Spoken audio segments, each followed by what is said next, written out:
Hello guys, tayo po ngayon ay magluluto ng ginisang karne norte. Unahin po natin ang patatas.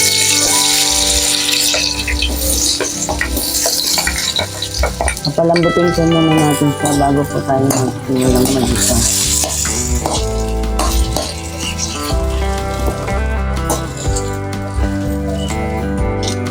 Ito po guys, okay na po yung patatas natin. Alagay na po natin ang sibuyas. Hintay po muna natin siyang maluto.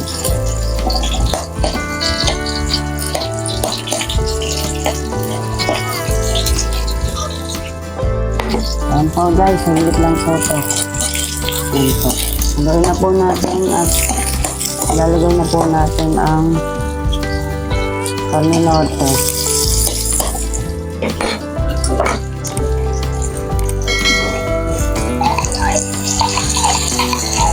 So guys, ginamit lang po ako ng Argentina na karne norte. Simple lang po yan, madalian lang po itong hindi na po. So guys, lagyan na po natin ng asin. Konti lang po. At konting pangkalasa po.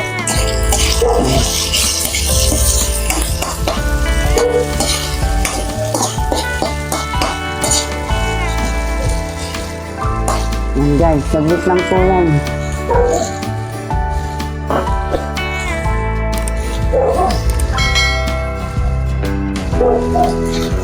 Okay na guys, luto na po ang ating ginisang karne norte.